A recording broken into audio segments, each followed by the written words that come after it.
குறைஞ்சபட்சம் ஒரு 10 பேர்கிட்டயாவது அன்னைக்கு ஒரு டிஸ்கஸ் பண்ணியிருக்கணும், பண்ணல. ஆனால் ஒரு தலைவர் எந்த நேரமும் எந்த முடிவு எடுக்கிற அதிகாரம் இருக்கு, நான் மறுக்கல. ஆனால் எல்லாரும் ஜெயலலிதா இல்லை, எல்லாரும் கலைஞர் இல்லை. மத்தியில் அமைச்சரவையில் பிஜேபி அமைச்சர்களை சேரணுங்கிற முடிவை கலைஞர் ஒரு இரவுல தான் எடுத்தார்.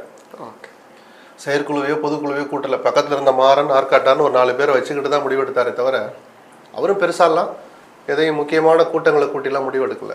ஜெயலலிதா அது மாதிரி எந்த முடிவையும் எடுப்பார். அப்புறம் கன்வின்சிங்காக கட்சி தொண்டர்களை ஏற்க வைப்பார். அந்த ஆளுமை அவர்களுக்கு இருந்தது.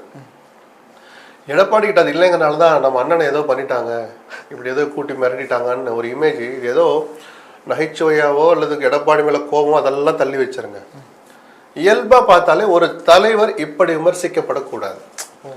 அதிமுக போன்ற ஒரு பெரிய இயக்கத்துக்கு தலைமை பொறுப்பு வைக்கிற பொதுச்செயலாளர் பதவியில் இருக்கிற ஒருவரை அந்த கட்சி தொண்டர்களோ அடுத்த கட்சி தொண்டர்களோ இவ்வளவு இலக்காரமா ஒரு என்ன சொல்றது, டேக் இட் ஃபார் கிராண்டட் மாதிரிலாம் விமர்சிக்க விடக்கூடாது. அது துரதிருஷ்டவசமானதுன்னு நான் சொல்லுவேன். அந்த நிலைமைக்கு எடப்பாடி தான் காரணம். இந்த பிரச்சனையை, இந்த கூட்டணி விஷயத்தை கொண்டாட வச்சிருக்கலாம், ஆனா அதை ஒரு மாதிரி சொதப்பிட்டார் தான் நான் சொல்லுவேன்.